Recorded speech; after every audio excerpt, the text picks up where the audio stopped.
کائنات کی سب سے عظیم ہستی فرما رہے ہیں میں نے کسی کا حق مارا ہو تو لے لو، یہاں لے لو۔ سب رونے لگے، کوئی نہیں بولا۔ آپ اترے، ظہر کی نماز پڑھائی، اس کے بعد دوبارہ ممبر پر تشریف لائے اور پھر فرمایا کہ میں نے کسی کا حق مارا ہو، میں نے کسی کا حق دینا ہو، بولو۔ تو پھر ایک صحابی کھڑے ہوئے، کہنے لگے یا رسول اللہ آپ نے میرے 3 روپے دینے، 3 درہم۔ تو آپ نے فرمایا ہاں میں نے دینے ہوں گے پر مجھے ذرا یاد دلا دو۔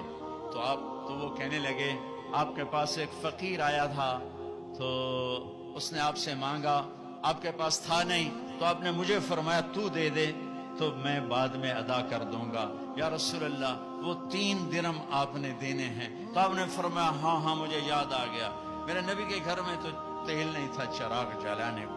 جس رات کی صبح آپ دنیا سے گئے ہیں اس رات میرے نبی کے گھر میں تیل نہیں تھا، ایک چھٹانگ حضرت ام عائشہ پڑوسن سے تیل ادھار مانگ کر لائیں اور اس سے چراغ جلایا۔ تو آپ نے فضل بن عباس سے فرمایا کہ فضل میرے بھائی یہ میرا قرضہ تیرے ذمہ ہے۔ ان کا یا رسول اللہ میرے ذمہ ہے۔ پھر آپ تشریف لے گئے، نمازوں کے لیے آتے رہے۔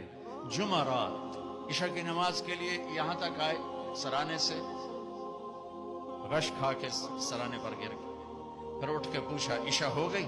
کہا جی انتظار ہو رہا ہے۔ پھر آپ اڑنے لگے، پھر چکر آیا، پھر سرانے پر سر رکھ دیا۔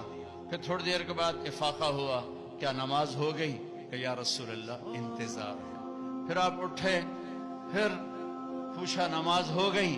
کہ یا رسول اللہ انتظار ہو رہا ہے۔ تو آپ نے فرمایا مرو ابا بکر فلیصلی، ابو بکر سے کہو نا میری جگہ نماز پڑھائے۔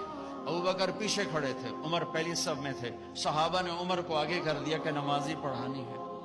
جب انہوں نے اللہ اکبر کہا اور اللہ کے نبی نے سنا تو آپ نے کمرے کے اندر سے اعلان فرمایا عمر کو پیچھے کرو، ابو بکر کو آگے کرو، میرے رب کا فرمان ہے میرے مصلی پر ابو بکر کے سوا اور کوئی کھڑا نہیں ہو سکتا۔